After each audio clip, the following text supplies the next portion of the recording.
దీనికి కారణం ఎవరు?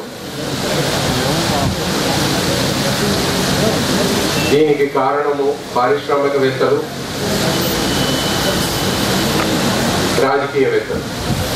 ఇది చాలా దురదృష్టం. ఇవాళ 7.5 లక్షల మనుషులని సమస్యలు తీర్చలేని పరిస్థితిలో ఉన్నారు ఆ రాజకీయవేత్తలు. తెలంగాణలో ఒక పెద్ద సమస్యగా మారిన ఫ్లోరోసిస్ సమస్య తీర్చలేకపోతున్నారు ఈ రాజకీయవేత్తలు. ఎందుకు తీర్చలేకపోతున్నారు? పట్టించుకోరు కాబట్టి తీర్చలేకపోతున్నారు. పట్టించుకున్న వాళ్ళు వాళ్ళకి పడరు. ఎందుకంటే ఎంతవరకు ప్రాబ్లమ్స్ ఉన్నాయో అంతవరకు మనుషులు రాజకీయవేత్తల దగ్గరికి వెళ్తూ ఉంటారు. ఎంతవరకు ప్రాబ్లమ్స్ ఉన్నాయో అంతవరకు రాజకీయవేత్తలు బెనిఫిట్ అవుతూ ఉంటారు. ఏ రోజు ప్రాబ్లం పోతుందో ఆ రోజు రాజకీయవేత్తల దగ్గర ప్రజలు వెళ్ళరు, వాళ్ళ ప్రాముఖ్యత తగ్గిపోతుంది. క్షమించండి ఇది నేను అంటున్నందుకు. ఇది ఒక రోజు రోజు చూస్తుంటే ఇది ఒక నిజంగా మారుతుంది.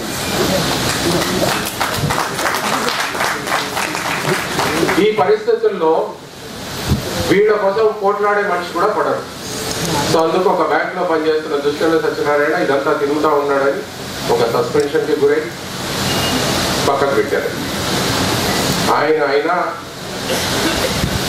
నాది ముఖ్యం కాదు, నా కుటుంబం ముఖ్యం కాదు, నా మనుషులు అన్నది ముఖ్యం కాదు, నాకు ఇది ముఖ్యము అని ఆ మనుషుల మధ్యలో వెళ్ళి తిరగడం మొదలుపెట్టాడు.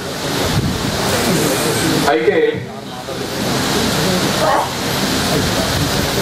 హెచ్ఎంటీవీ చీఫ్ ఎడిటర్ రామచంద్రబుద్ధి గారి వేదికకి సాధారణంగా వస్తుంది.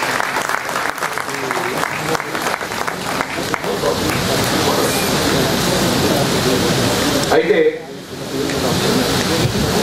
నాదొక విన్నపం. దుష్యంత సత్యనారాయణ గారు